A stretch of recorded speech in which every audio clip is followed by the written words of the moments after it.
Today is not a celebration. It's a deep sigh of relief. We have lost so many of our heroes, and sadly, more will continue to get sick, and more will die. And today is not about the politicians who are here to serve the public. We work for the people here standing with us and those who couldn't be here today. It's all about them, their families, their selfless service, and that they answered the call of duty when our nation asked. It's about the people standing behind me who have been here for weeks and months and years, over and over and over again, coming back here where they never should have had to do that. So before I introduce our speakers, I just want to thank so many of the people who worked so hard to make this bill permanent.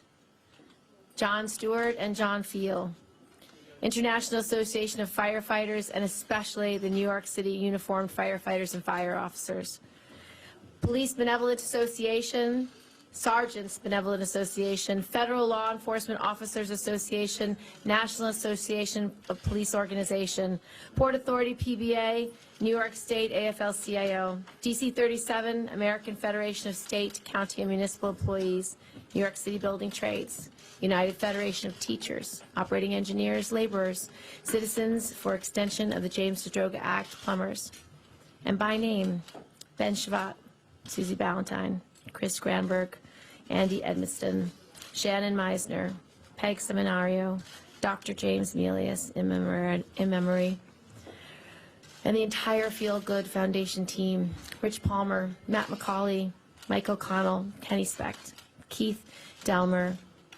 Kenny Ehlers, Anne-Marie Principe, Yvonne Sanchez, Joe McKay, Mike Clancy, Dave Turner, Troy Hutchinson, Brendan Fitzpatrick, Ray Zakowski, Rafael Orozco, Phil Alvarez, David Alvarez, Fernando Alvarez, Tom Wilson, Brian McGuire, Mark Mack, Tyson Jones, Phil Rizzo, Karin Pfeiffer, Ada Lugo, Al Williams, Rich Rael, Donnell Holbrook, Kevin Swagbaum, Elias Uzmamuddin, Robert Barash, Michael Barish, Bridget Gromley, Lila Nordstrom, Lee London, Sean Reardon, Frank Chaccio, Rob Sarah, Brian Donnelly, Jerry Severs, and Margaret Alvarez.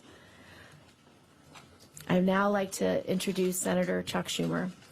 And I can tell you, you've never had a fighter like Senator Schumer on your side, someone who's never given up, who's never given in, who's made sure he stood by for every single time this bill passed. Senator Schumer. Thank you, Senator Gillibrand, and let me thank you for the amazing job you have done. She worked the floor endlessly, getting names that we never thought, like Cotton and Cruz, who could be on this bill. And the proof of the pudding of the great job she did and all the people behind me did is said in two numbers, 97 and 2. 97 and 2. Righteousness sometimes in this mangled town sometimes prevails, and thank God today it did. I want to thank all the people who Kirsten thanked, most of all the folks behind us. Now they can do what they want to do. They never wanted to come here. They would have rather been with their families, with their brothers and sisters who they knew were ill, with their friends, ministering, caring, as our first responders are trained to do and have always done, not just on 9/11, but on every day.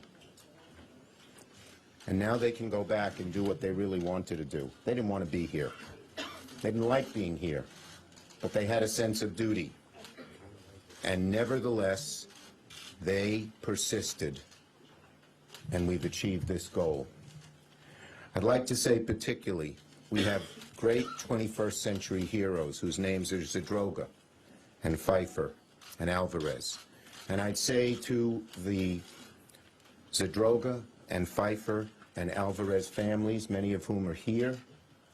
Your losses, painful as they are not in vain, as today shows.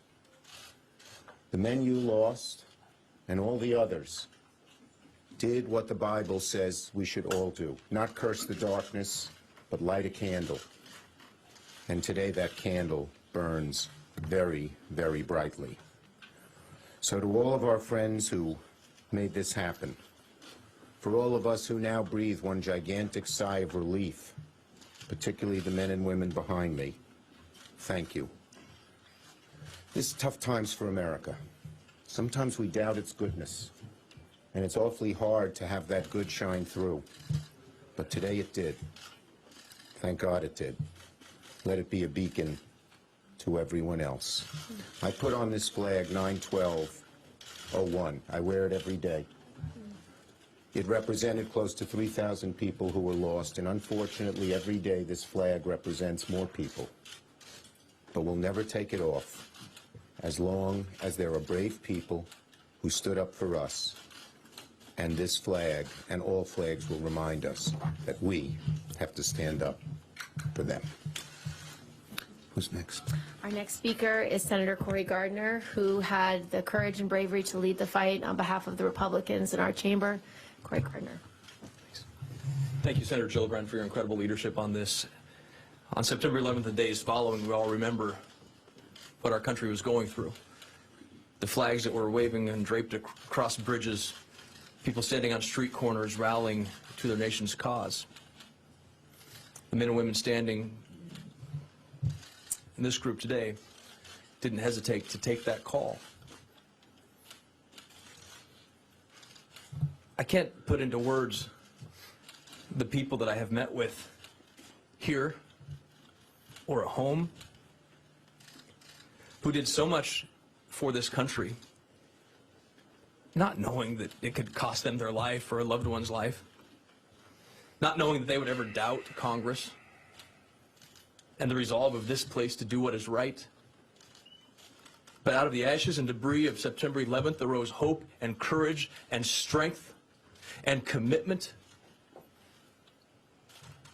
And those acts resulted in a vote today of 97-2. I won't forget. We won't forget. And today you know, all of you, that this country stands with you and for you. Thank you for your work, your resolve, your sacrifice, your commitment and courage. Because when this country is called upon again, we can all say, please stand up. Because we have proven that we will stand up for you. Thanks for what you've done. Thank you. Our next two speakers are John Fiel, 9/11 first responder and 9/11 health advocate, and John Stewart. Like together? Go get him, Tony. Like, Yeah? you know, Mitch McConnell said politics is a contact sport. These people laid the lumber. They tackled the Congress and then the Senate, and I can't be more proud of them. You know, when I was here a couple weeks ago, we passed a bill in the House. I said this was no longer about legislation. We knew we were going to get the bill passed. This is about the bond and the friendship of those on the Hill, those in the media, and those who I walk the halls of Congress with. Passing this legislation, there's no joy. There's no comfort. Yes, I cried with John, but that was to exhale. That was to get 18 years of pain and suffering out, and I believe it's out. But I'm going to ask my team now to put down your swords and pick up your rakes and go home. And hopefully we don't have to come back. What I'm going to miss the most about D.C. is nothing. And no offense to Chuck and Kirsten and Carolyn and Peter, who are, and I'm not being biased, they're better people than they are elected officials, and they're pretty good elected officials. And I mean that sincerely. And, you know, to Mitch McConnell, he kept his word to me. He kept his word to those men that were in the meeting with me. And while I don't always agree with his politics, he was honest, he was sincere, and everything he said, he did. So I thank Senate Majority Leader Mitch McConnell. As for Rand Paul and Mike Lee, told you so. We whipped your asses. 97-2. 97. When does the Senate ever get that? I mean, I'm just so proud of these guys behind, women behind me. What they've accomplished and what they've sacrificed, that they drove down 95 countless times, stopping in restrooms, taking medications, having their wives and yelling at me, make sure my husband takes his medication, watching them throw up, watching them shake, watching them cry.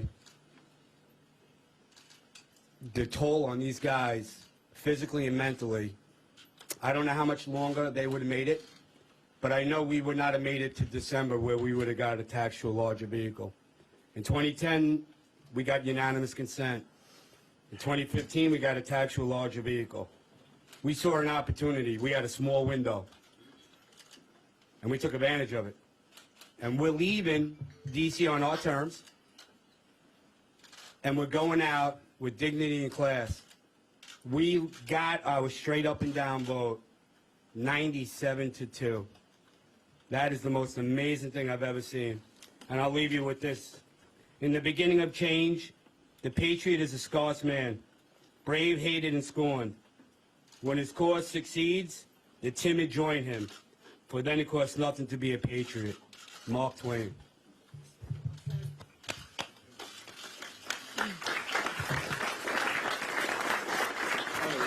Our next speaker is Jon Stewart, and I have to say, this is a man who didn't have to do what he did. He spent all the capital he had gained over a lifetime of success, and he spent it helping the people here. Yes, I think we can all agree I'm the real hero. Hard not to see it that way.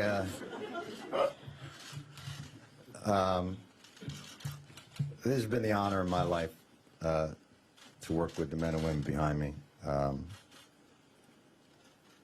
Today it's about the heart, James Zadroga and Joe, and the integrity of Ray Pfeiffer, and the courage of Lou Alvarez, and the tenacity of John Field. They lifted this 9/11 community on their shoulders, and they carried them home. And I will always be so proud to have been associated with it. And we can never repay all that the 9/11 community has done for our country, but we can stop penalizing them. And today is that day that they can exhale, because unfortunately the pain and suffering of what these heroes continue to go through is going to continue. There have been too many funerals, too many hospices. These families deserve better, and I'm hopeful that today begins the process of being able to heal without the burden of having to advocate. And I will follow you, whatever your next adventure shall be.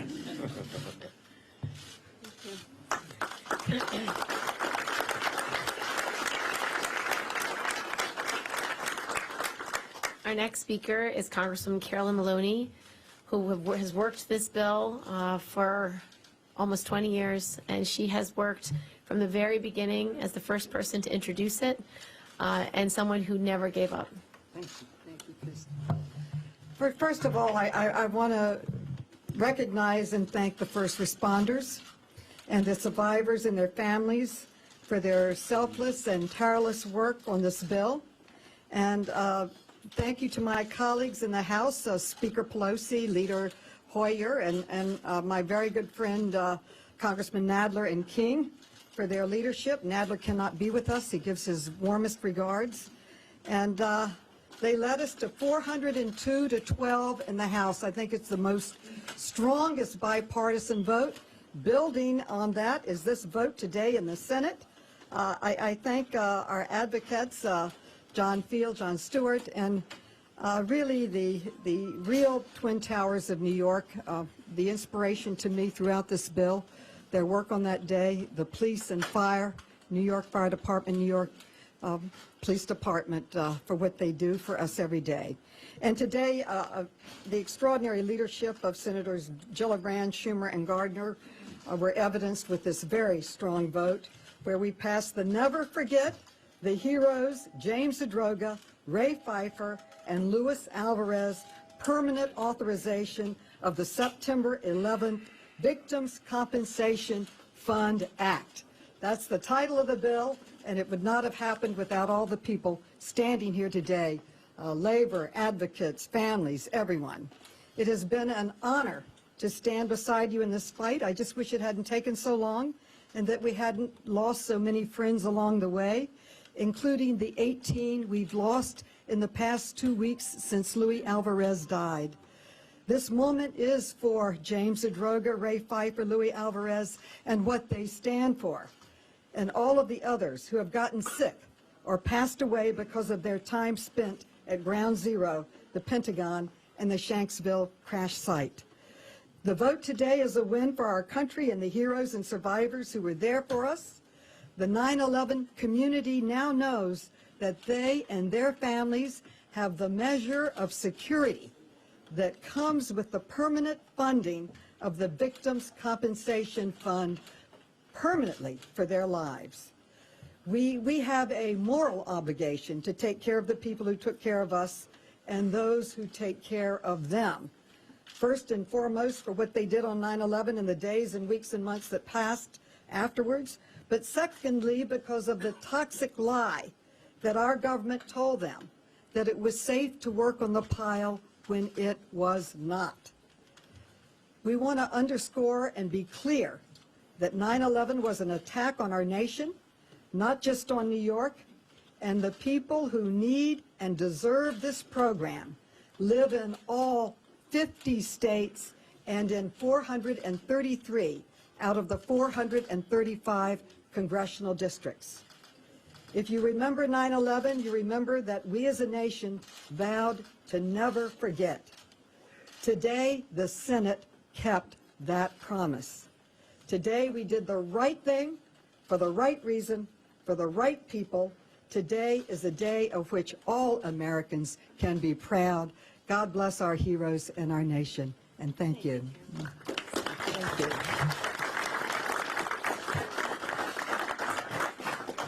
Our next speaker. I can take the coat off. Yeah.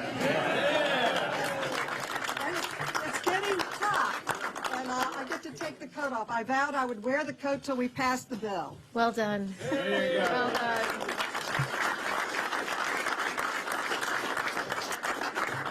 Our next speaker is Joe Zadroga, the father of NYPD Detective James Zadroga, who was the first to die because of a 9/11 illness.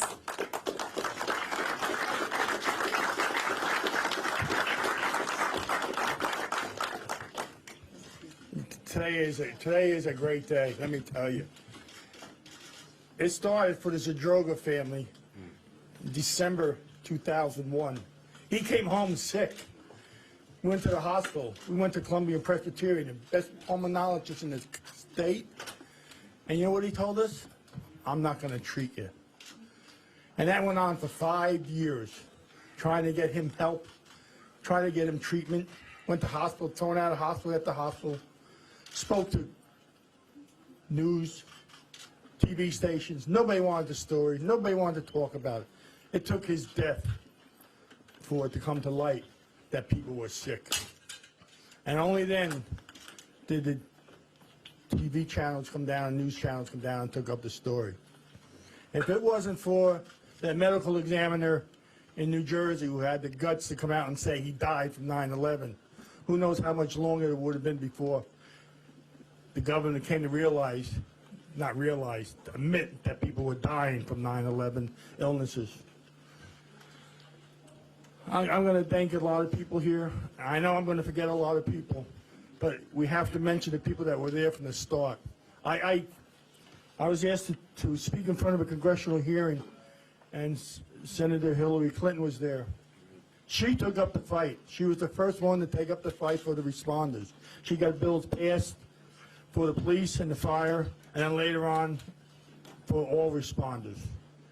Congresswoman Maloney was right there with her. I will never forget her. I never forget Hillary. And Senator Gillibrand picked up the fight when Hillary moved on to other things.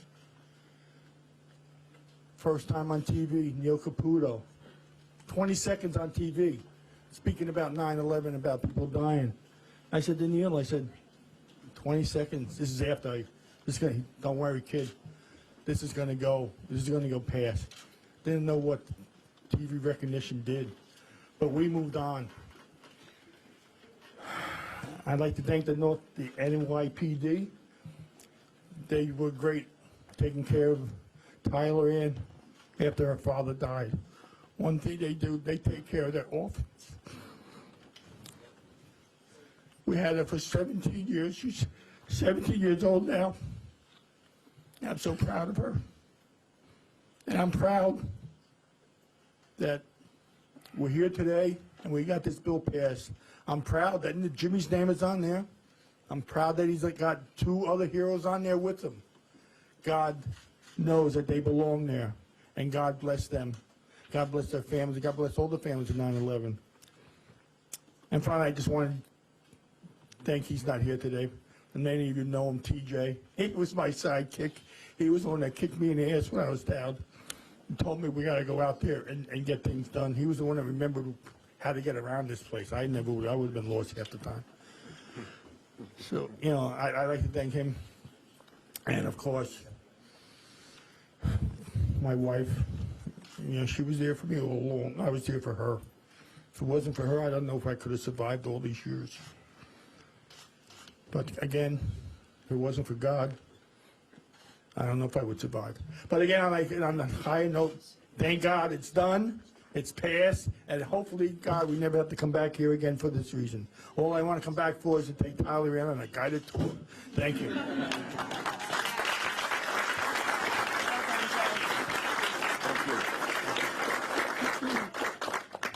Our next speaker is Karin Pfeiffer.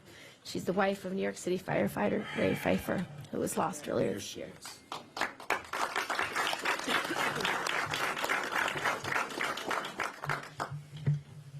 Good afternoon. Unfortunately, my speech, I was told, was supposed to be before the vote. So I'll play around. But anyway, my name is Karin Pfeiffer. My husband was FDNY firefighter Ray Pfeiffer. Ray responded to the New York City World Trade Center 9/11 attacks that day. He lost many of his dear friends and his fellow firefighters.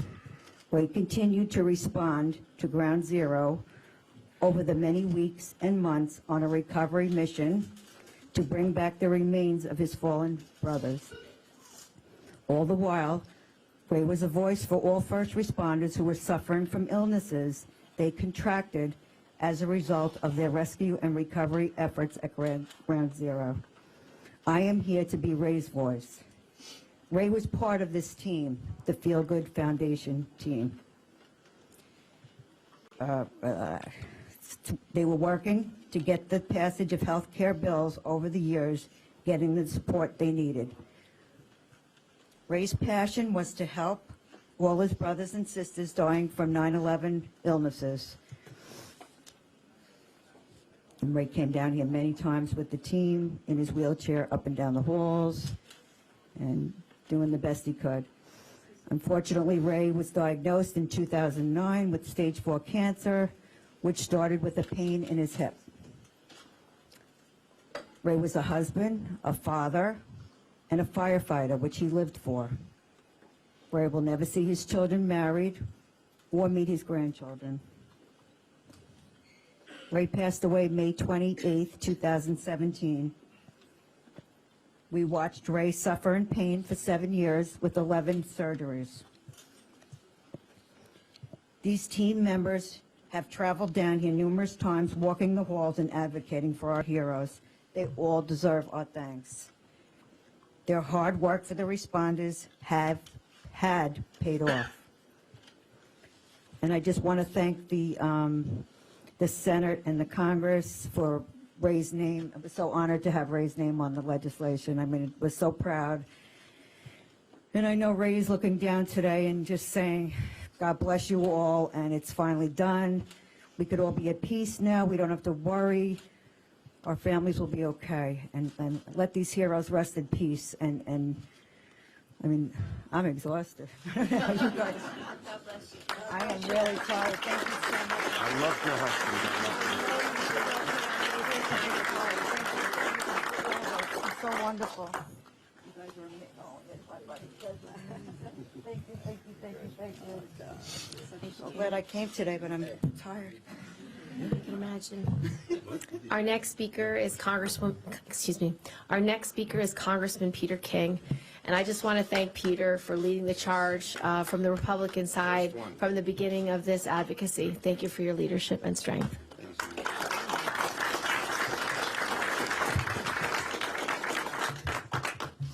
Thank you, Kirsten. And let me just at the outset thank Kirsten Gillibrand, Senator Schumer, Chuck Schumer, Sen Cory Gardner, who was a great voice in the Senate on the Republican side. I want to thank him for all his bipartisan efforts. In the House, of course, Jerry Nadler and Carolyn Maloney. I want to, again, they've been there from the start. I want to commend them for it. NYPD, Port Authority Police, FDNY, construction unions, labor unions, so many of the advocates, citizens from the neighborhood. This was a tremendous victory today, but it's bittersweet, because we know in celebrating, if you want to call it that, a victory, we also remember those who died, those who are sick today, those who become sick in the future. So this is, again, it's a great achievement. It shows that Congress can get things done, but really it's a lasting testament and memorial to the men and women behind us, those who put their lives on the line, those who risked their lives, and again, the incredible coverage that was shown, talking about Zadroga, you're talking about the Alvarez family, you're talking about the Pfeiffer family, to see Lou Alvarez here just a few months ago, and he actually looked reasonably healthy back in February, then to see him the way he was just several months after that.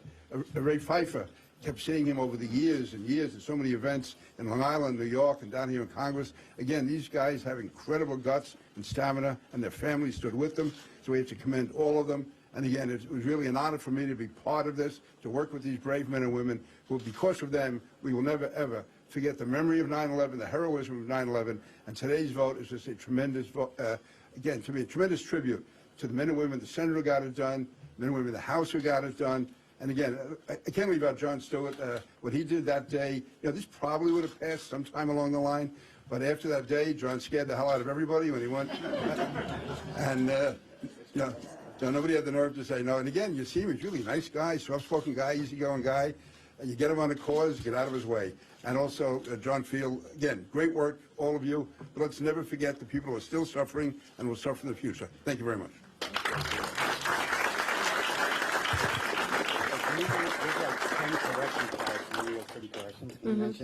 Yes, I also want to thank the New York City correction officers who are here and the people who are working corrections for their tireless advocacy and stalwart support for this cause. Thank you for all you've done to walk the halls with us. Our next speaker is David Alvarez, the son of NYPD Detective Louis Alvarez. Yeah.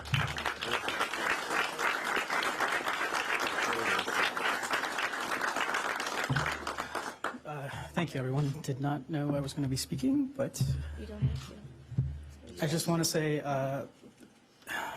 when my father testified not too long ago, he said that he was coming down here to make sure that you never forget.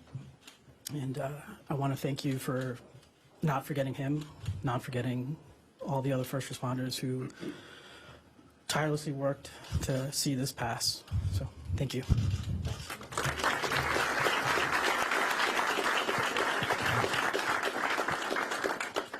Our next speaker is Harold Berger, President, International Association of Firefighters. Thank you, Senator. And I just want to take the opportunity on behalf of 316,000 members. That's all right, you know, they'll give them a break. It's a little warm in here, right? You just got to keep going. That's right. That's right, Patty.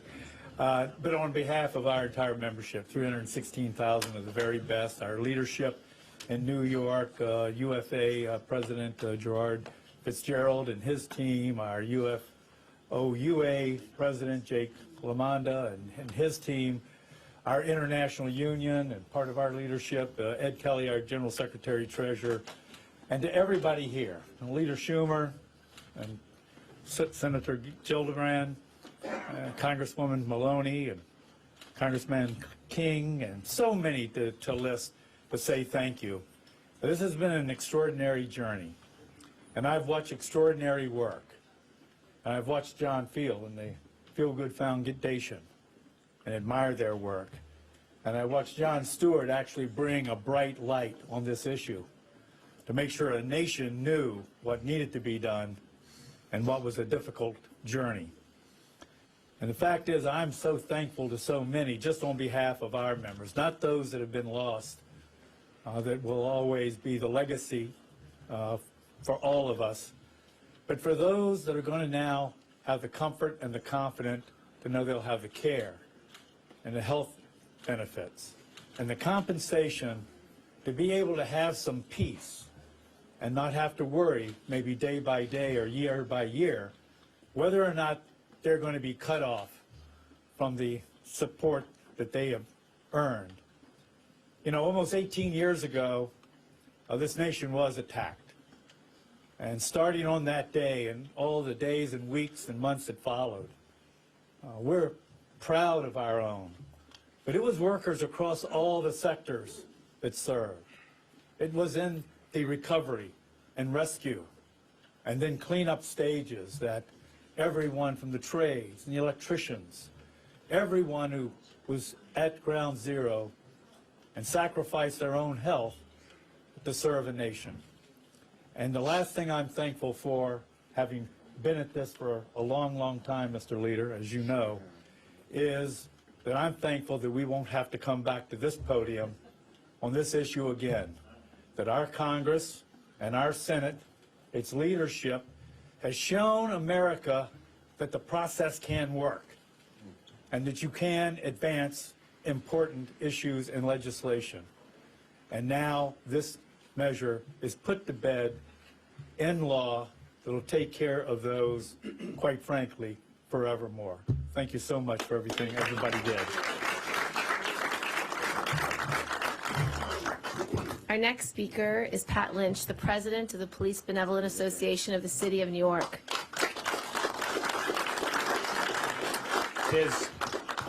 There's so many to say thank you to, our senators, our Congress folks. There's so many folks that fought for us.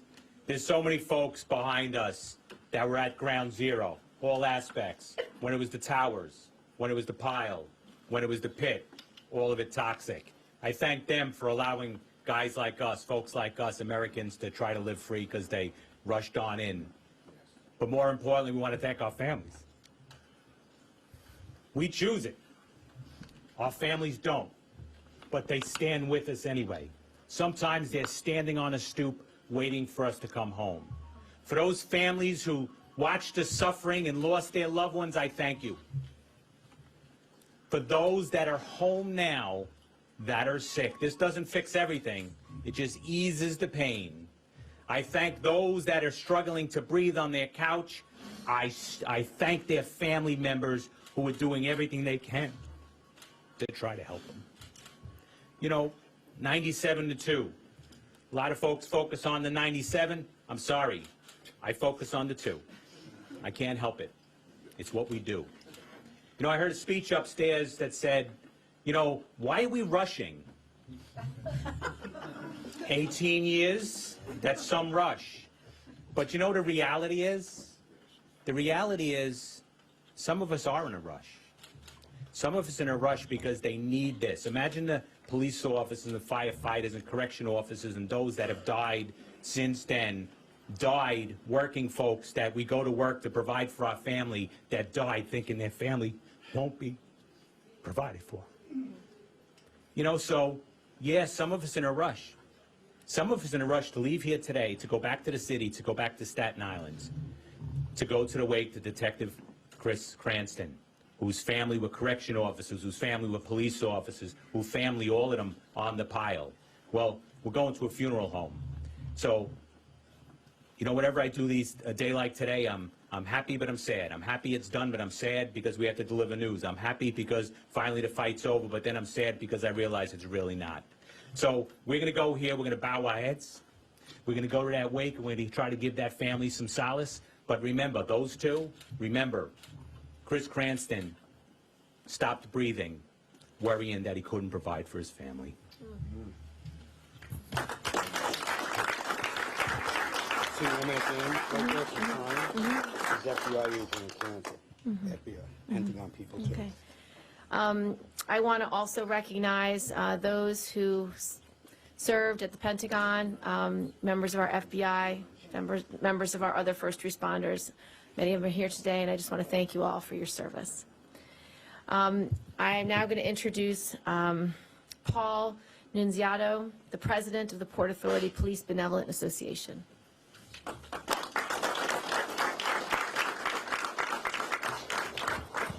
Good afternoon. Thankfully for me, I was only asked to speak this morning while I was on the train down. The emotions for every first responder behind me are right back to 9/11. I didn't want to fumble my words, so I wrote them down. Good afternoon. The bill not only represents the sacrifices of 37 Port Authority police officers, 23 New York City police officers, and 343 New York City firefighters, but the countless first responders that came running to Ground Zero to assist with the rescue and recovery efforts. As all of you are aware, first responders came from all departments across our country. This is also about patriotism by our ironworkers, operating engineers, the building trades, doctors, nurses, and countless others that ran to help us.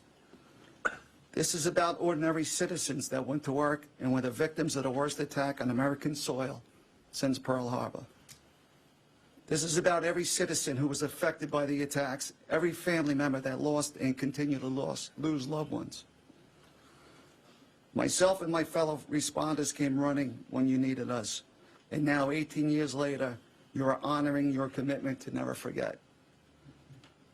For our brothers and sisters that are sick and dying, we will never forget your commitment and sacrifice, or your families. I would like to thank Senator Gillibrand, Senator Schumer, Congressman King, along with all the members of the Senate and Congress who honored their commitment to never forget us. And to John Stewart, I love you, brother. Thank you, sir.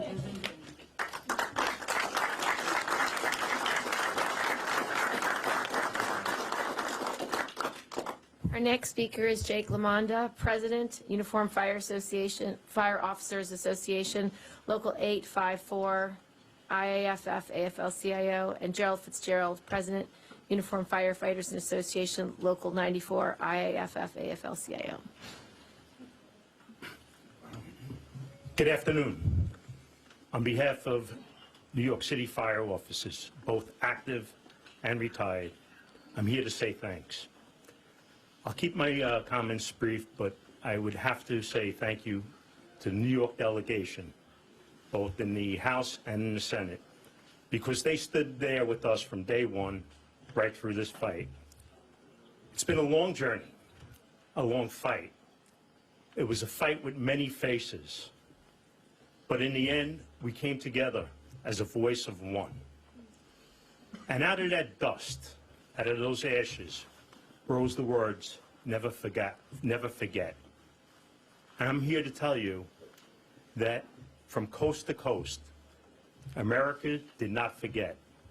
And what we witnessed in the House and today in the Senate, our elected officials, they stood by those words, and they finally never forgot us. Thank you.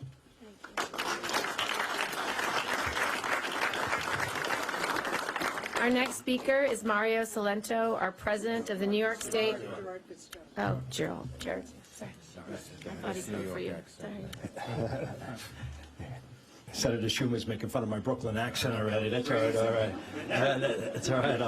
I'll try to keep the do's and the da's away. I'm Gerard Fitzgerald, president of the UFA. I'm going to keep my comments brief also. I want to thank the New York delegation. This would never have gotten done. They've been fighting for this for a long time. I think, Kirsten, as long as you've been on, you're the newbie. But we're very proud of the New York delegation and how they got bipartisan politics. But the vote today, I'm not going to call it bipartisan politics. I'm going to call it that it was bipartisan humanity. And 12 people from the House and 2 from the Senate proved that they don't have enough humanity to have voted this into legislation. So I'm proud that it's got done. I guess I'm happy. The only problem is that somebody has to get sick or die to collect this money. So there's not a lot of celebrating on this. It's important that every time that somebody is in that position, they always say, all I'm worried about is my family. Will they be taken care of? I know the police, the fire department, we take care of our own. I'm sure everybody is in that, but those are the 2 that I'm familiar with. I think that will continue, but having this money there will help as they are getting ready to meet their maker, and it's important. So thank you very much. Thank you to all the politicians across the country that did the right thing. Thank you. Our next speaker is Mario Salento, our president of the New York State AFL-CIO. Let me go this way. You go first. Okay. Never want to get in front of a senator. Thank you. Thank you, Senator. And again, I want to thank all of the elected officials who are here today. Thank you for your dedication and your commitment and really your perseverance for all these years. Let me just say this. On behalf of the 2.5 million members of the New York State AFL-CIO, I want to thank everyone here. I want to take a moment to thank the labor leaders who are here, Jake Lamanda and Gerard Fitzgerald and Pat Lynch and of course, Harold Shade Berger. And I want to thank them because you set a standard for all labor leaders throughout this country. The passion you have and you've had for the past 18 years to fight for what you fight make us all better throughout the labor movement, and I thank you all for that. As for Mr. John Stewart, John, I don't know you, we don't know each other, but I do know this. You learn a lot about someone when they fight for other people when they don't have to. It shows everything about their character and their integrity, and thank you, John. And John Field, goes without saying thank you. Let me just say this, you know, I'm proud, having worked at the state AFL-CIO for over 27 years, to say this, that 18 years ago, the labor movement made a promise throughout the state, public sector unions and private sector unions and building trades unions from Buffalo to Brooklyn to Long Island and everywhere in between, that we would stand side by side and shoulder to shoulder with our brothers and sisters who led this fight, to be there to support them, to be there for whatever it was that they needed. And today we kept our promise to all of them. And we keep in mind one last thing, is that, you know, in the labor movement, we consider ourselves a family. We call each other brothers and sisters for a reason. But we also know intuitively that we don't have to be blood related to be a family. And we don't have to look alike or talk alike or sound alike to be a family. A family is a group of people who join together for a lot of different reasons, who care about one another, who help one another, who support one another, and who pick each other up when one of us falls down. And if you pick on one of us, you have to deal with all of us. That's a family. And today we showed what a true family is. We showed a family of the labor movement, but we also showed that we can be a family of citizens, as Americans, and as human beings. And I think that's why today is a successful day and why we're all thankful to be here. Thank you very much.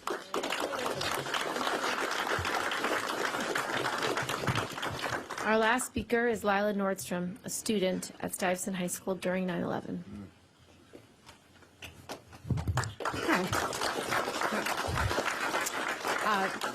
My name is Lila. I was a student at Stuyvesant High School on 9/11. Stuyvesant is 3 blocks from the World Trade Center, and we were there for about 8 months of the cleanup.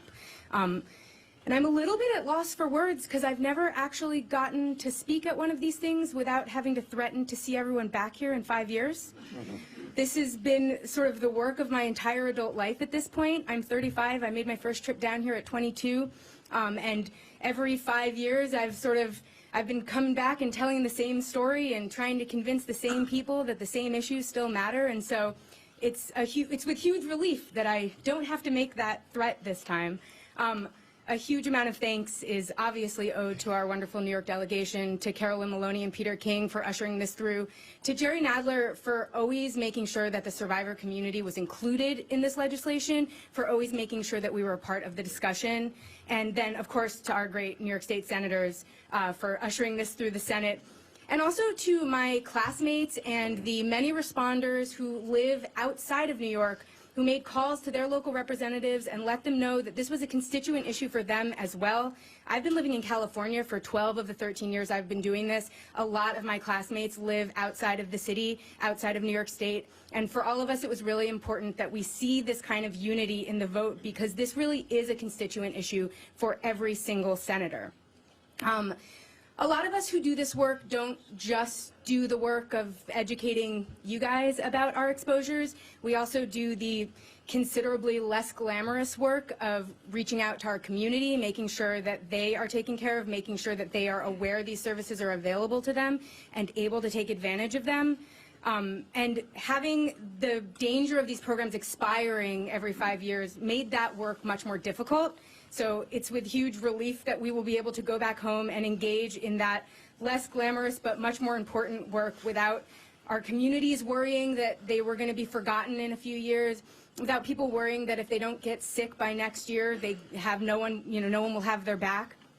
And as part of that work, I have one final message, which is, I know survivors don't see ourselves reflected in coverage of this issue very often. So I just want to reiterate that this program is for us too. It is for you if you are a survivor. If you are someone who, like me, got sent into Lower Manhattan as a child and spent 8 months in a toxic environment, if you are somebody who had, who was encouraged by a government lie that, to go back into your home and was not given proper guidance about how to clean that up, if you returned to work and had smoke blowing into your window for 4 months and heard again and again that there was nothing to be afraid of, and only now are finding out that there was something to be afraid of, then you have done your part to earn access to these programs.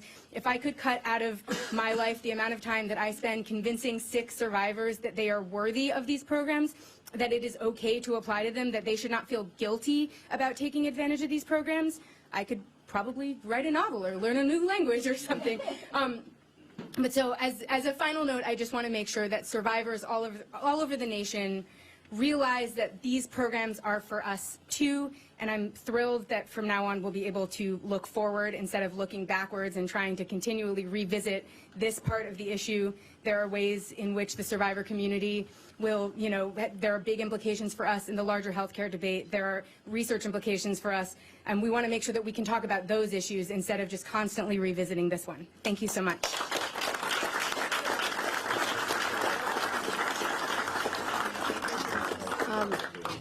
I just want to thank everyone who's here today for coming, for being part of this effort, and I just want to say thank you one last time to the men and women standing with us today. Thank you. Thank you.